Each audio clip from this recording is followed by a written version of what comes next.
Warning: this documentary contains discussions of real crimes, violence, and death. The material presented is for educational and informational purposes only. Viewer discretion is strongly advised. They didn't smuggle drugs first. They smuggled fear. Before the machetes, before the mass graves, before the prison built to hold 40,000 men, there is a group of teenagers, displaced by war, dropped into Los Angeles and told they didn't belong. They weren't the strongest gang. They weren't the biggest. So they became the most violent. What began as street protection turned into executions. Child soldiers, and a criminal organization so powerful it controlled neighborhoods from inside prison cells. Governments tried deportation. It made them stronger. They tried mass incarceration. It spread them across borders.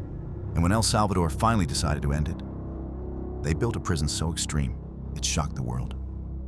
This is a true story of Mara Salvatrucha, where it came from, how it crossed borders, and why, even now, the story may not be over. There are criminal organizations that control streets.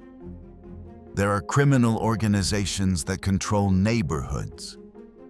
And then there are organizations that cross borders, survive prisons, and adapt faster than governments can respond. MS-13. For decades, the name has carried a specific weight, not just fear, but inevitability. It has been associated with machete attacks, ritual killings, child recruitment, prison rule, and a level of violence designed not just to kill, but to silence. But MS-13 did not begin as a criminal empire.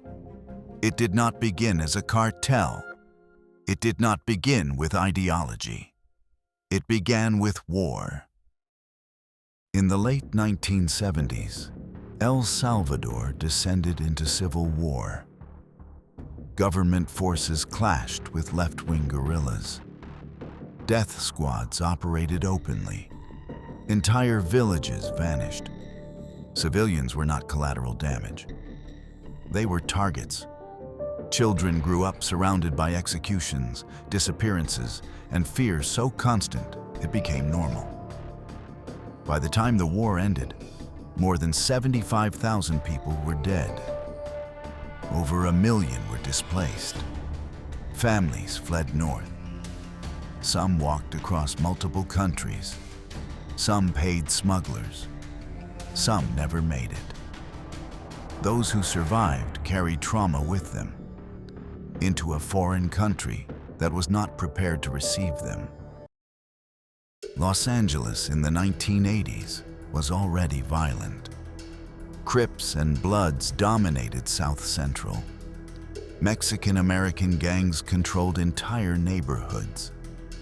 Territory was enforced with guns. Salvadoran immigrants arrived undocumented, poor, and isolated. They spoke little English. They had no political voice. They had no protection. They were beaten, robbed, and pushed out of public spaces. Law enforcement did not see them as victims. They were invisible. On the streets of Los Angeles, invisibility is dangerous. Young Salvadoran immigrants began banding together. At first, it wasn't crime, it was survival. They moved in groups. They defended each other. They responded to violence with violence. The name Mara Salvatrucha reflected Salvadoran identity mixed with street rebellion. But survival demanded escalation.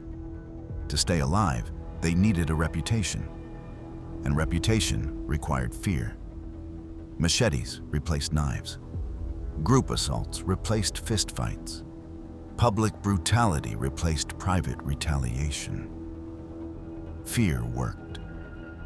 And once fear worked, it became law. MS-13 formalized brutality.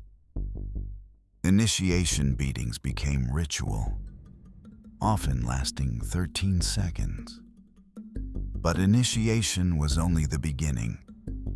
True loyalty was proven through bloodshed. Recruits were ordered to stab rivals. Some were ordered to kill strangers.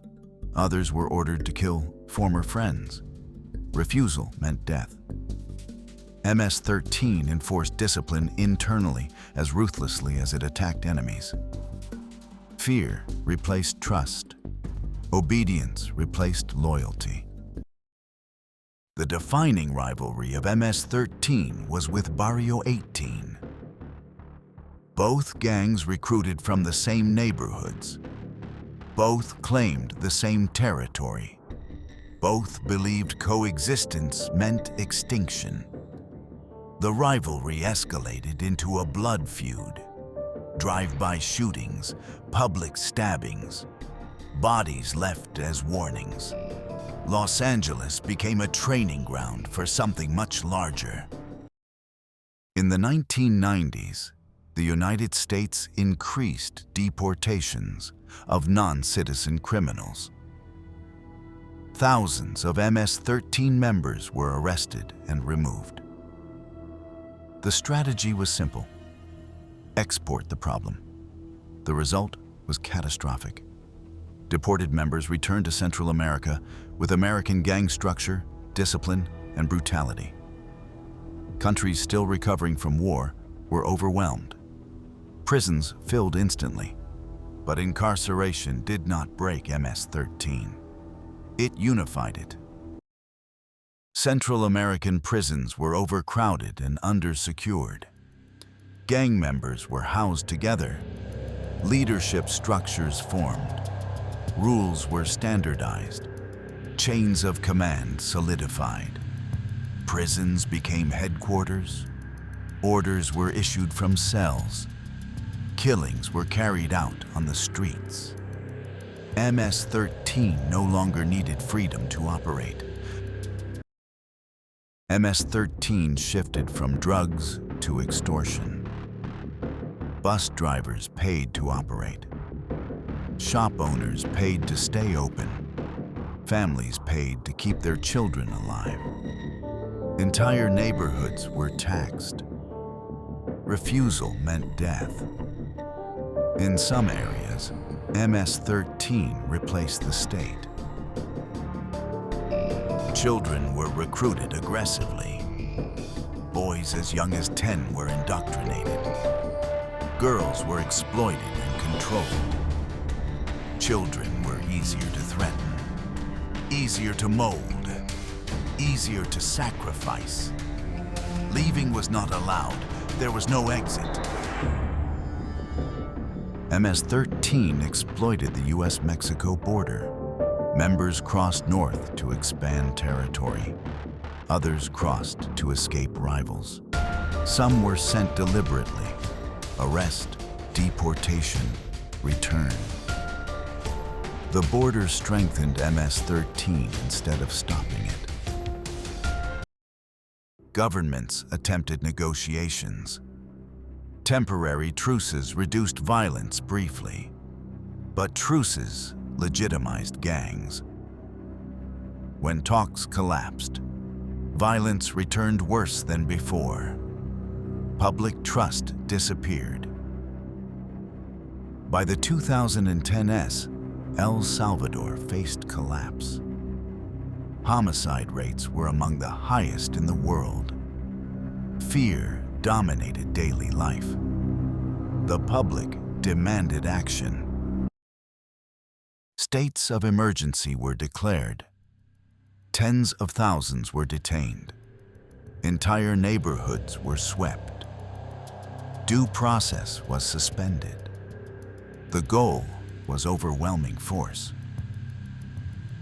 In 2023, El Salvador unveiled COT, the Terrorism Confinement Center, built to hold tens of thousands. No communication, no visitors, no outside contact. Gang leaders were isolated. For the first time, MS-13 lost control of the streets from prison. Homicide rates collapsed. Neighborhoods reopened. Fear receded. But critics warned suppression alone does not eliminate ideology. History supports that warning. The gang is weakened, leadership fractured, communication disrupted. But MS-13 has survived crackdowns before. The identity remains. As long as poverty, displacement, and exclusion exist, the conditions that created MS-13 remain. If those conditions persist, something like MS-13 will return. MS-13 did not appear overnight. It was built by war, built by exile, built by neglect. You can imprison gangs, but you cannot imprison conditions. And until those conditions change, the story of MS-13 will never truly end.